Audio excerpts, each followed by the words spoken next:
I would like to introduce you to Carol Shattuck. She is the CEO of Food Rescue US. It's an innovative marriage of tech and a solution to this country's food insecurity, waste, and environmental impact. Carol Shattuck, please welcome to the stage. It's good to meet you. Nice to meet you. Thank you for being here. Thank you. Please have a seat. Shall we sit? So Carol, you know, there's a lot of waste in this country. But in doing my research, I don't think I quite realized how much we waste. Can you lead us off with just some statistics on what those numbers look like? Right. And I think a lot of people don't realize that. That's one of the things that surprised me. But as much as 40% of our food supply in America goes to waste. And meanwhile, about 40 million or more people are food insecure in America. That seems, it seems impossible, Yeah. but it happens every single day. I think according to some of the numbers that I read, it was $108 billion worth, or no, excuse me, 108 billion pounds of food every year that goes to waste. Why is that? Where does that begin? Why are we seeing It this? really begins at the very beginning, at the farm, and it goes all the way through the food cycle. And where Food Rescue US comes in is at the marketplace, obviously not at the home, that's up to individuals. But what we're doing is accessing surplus food before it ends up in landfill, where, as Dr. Foley so eloquently talked about, the role of food waste on climate change. So we access healthy, good produce, vegetables, all kinds of food, and we take this donated food and we donate it to social service agencies that are feeding the food insecure. So it's a win-win every way you look at it. Absolutely, and you're celebrating your 10th year, so congratulations on that. Thank you. 10 years. How much food do you think you've rescued in those 10 years? Glad you asked that. Yeah. So our current metrics show that we have saved 100 million pounds of food waste. Wow. That 100 equates to about 77 million meals. So it's kind of phenomenal when you think about a small nonprofit. It was small 10 years ago, started in Connecticut, and now we're in 36 locations in 21 states in the District of Columbia, and we hear from people every day saying, how can I get involved? And that's really the great story. It's true. I think people are becoming a little bit more cognizant, too, I think, of what they consume, what they don't consume. I will say personally, I've been more and more aware. You know, I don't throw out those leftovers. I make sure that I figure out a way to finish it. And then you see the disparities of people who are going without. And so to hear those numbers in the last 10 years, how far you've come, but it all starts with that seed, right? It all starts with starting small and then growing into something so big. So I'd be curious, in the number of states that you're in now, where are you going to from here? Where is it growing to at this point? So as our awareness has grown for what we do and how easy it is, because we rely, as you mentioned earlier in the intro, on technology. We have an app that connects the food donor with the social service agencies, and we rely on volunteer food rescuers, we call them, and they actually pick up the food in their car and deliver it to the agencies. So we hear, as I said, we hear from people every day saying, well, you know, how could I start? Can I start that in my community? And we say, absolutely, and you know, we're happy to work with you.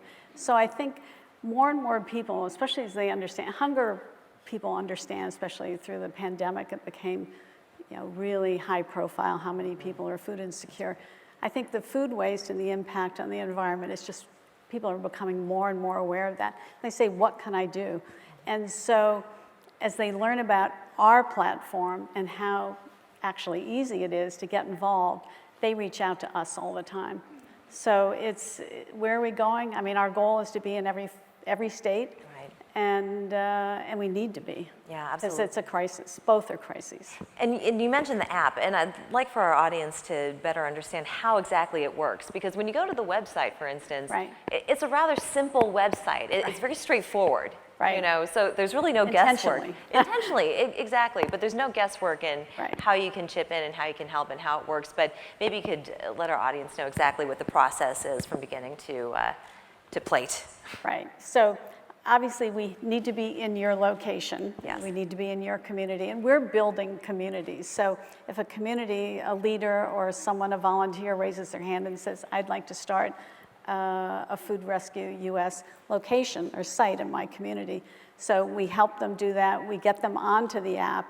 And as I said, the app really, it's a triangle. We have food donors, we have the social service agencies, and then volunteers register. And they can go in and see that there is a food donation available from, let's say, Trader Joe's on Monday at 10 a.m., every Monday at 10 a.m., and it's going to the local pantry or the local shelter. And so they say, well, I'm going to do that rescue. And on the app, they sign up for it, and they say, I'll do that. And they can even adopt it if they want, and they'll have Monday at 10 o'clock until they go on vacation or something. And so then it gives them all the direction of where to go, when to go, who to contact, and if there are any issues, who to call.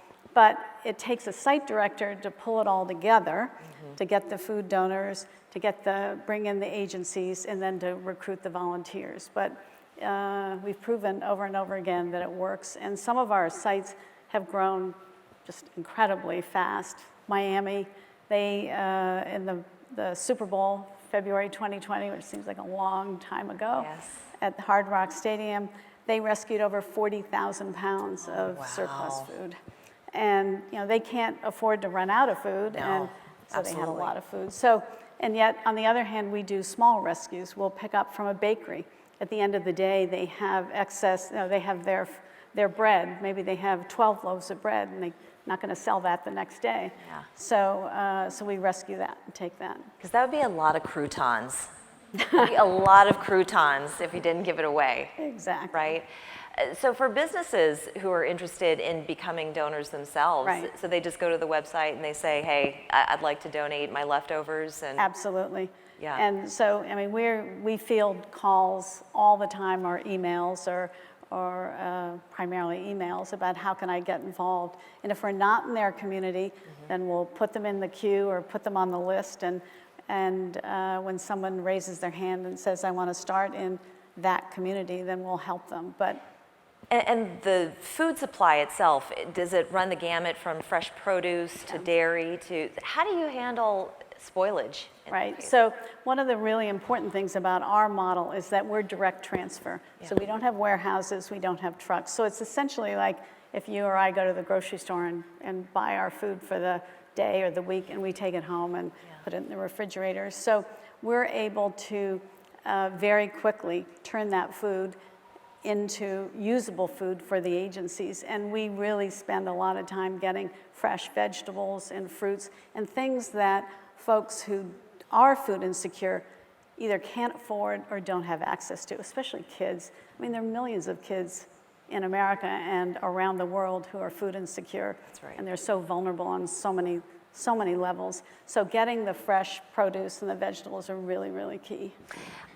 Does Food Rescue US, does it work with the education system at all? Because I know during the pandemic, schools in many districts, they were counted on to still provide daily lunches for children who would not normally have been fed at home.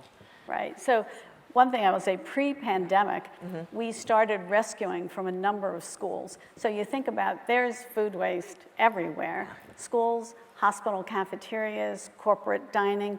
So, and during the pandemic at the schools, we actually set up some of the rescues to also to deliver food directly there, because that's where the families were going to get some of the food that was being given to them through the schools. So yeah, we are as creative as we can be to make sure that the excess food doesn't end up in landfill. Yeah. And it goes where it can be used. And when it does end up in the landfill, obviously we want to have less in our landfills, but what are the detrimental effects of that process? Right, well, it decomposes and creates methane gas in particular, which is a really, really harmful gas and warms the planet significantly. So as Dr. Foley said, you know, food waste is a key contributor. Yeah. And so it's important for so many reasons. Definitely is. Tell us what brought you to Food Rescue US. Oh, that's a good We'd question. like to hear a little bit more about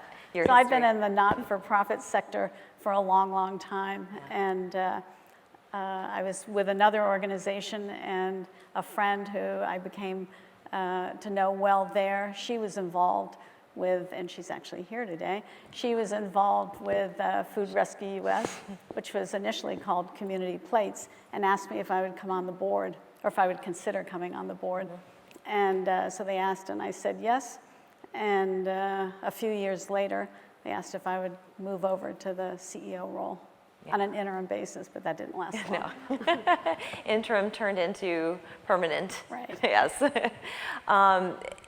You know, you think of organizations such as Meals on Wheels, and having volunteered for that organization, to see the impact directly on the faces of the people who receive the food is truly a profound experience. I think anybody who's ever worked in a soup kitchen or has delivered meals or done any of that understands better the impact of what feeding another human being means.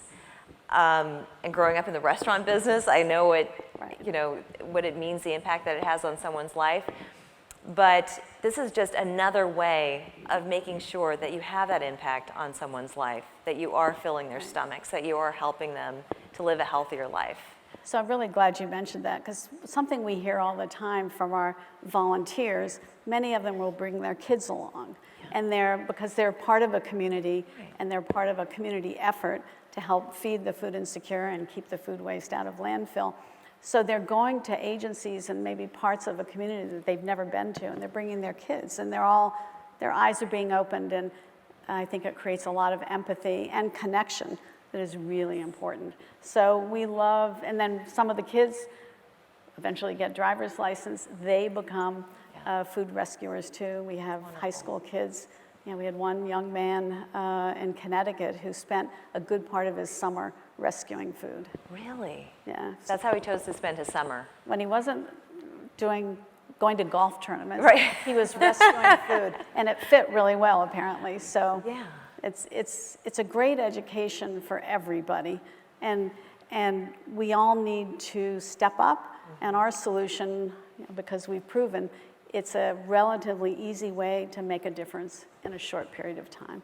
That is true. I mean, just to hear how much you have grown in the last 10 years, 10 years goes by like that. I mean, it goes very, very fast. And remind me again, how many states you're in currently? We're in 21. You're in 21 plus states. Just the District of Plus Columbia. DC.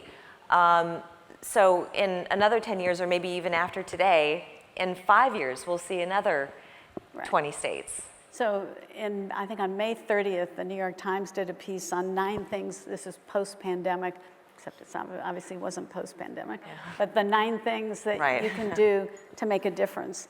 And I think number 2 was rescue food, and they profiled us, and unbeknownst to us.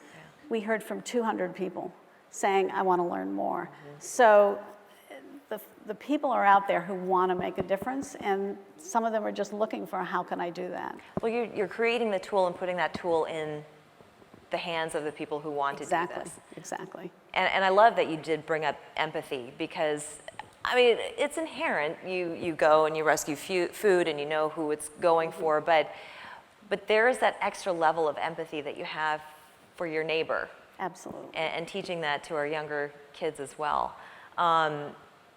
Would you mind if we took a couple of questions? Absolutely. Is that all right? Does anybody have any questions that they'd like to ask? Yes, please. What's the time frame for having a volunteer say, I want to get involved in my community, to actually doing the food rescue? The work.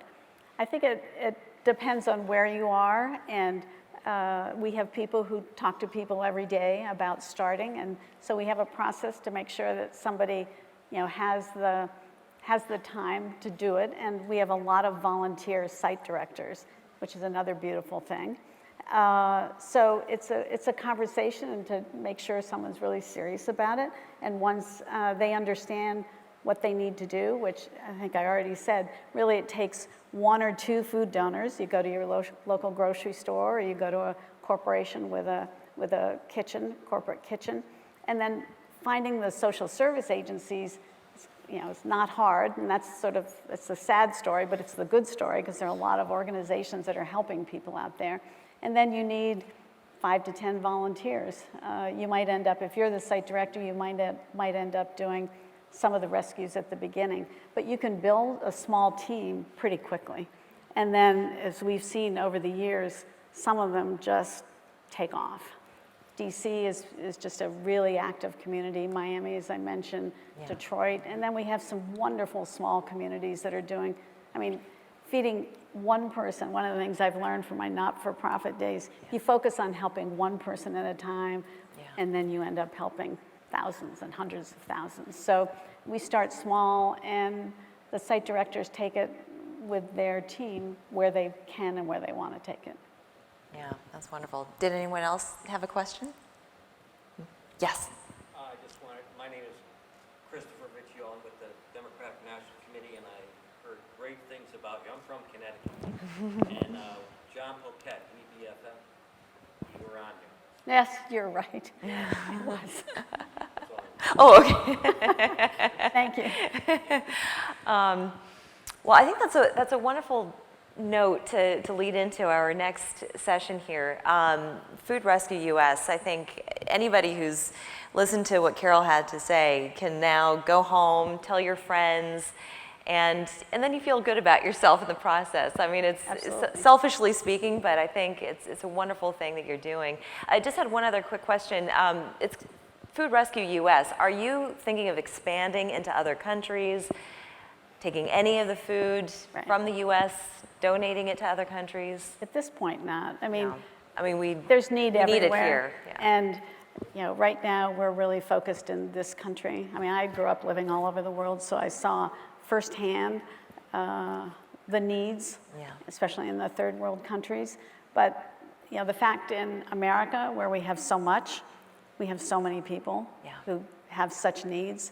So right now our focus is getting to 50 states. Indeed. Well, Carol Shattuck, I want to thank you so much. Thank you. This has been great. Please, let's give Carol a Thank you hand. so much. Good, thank you.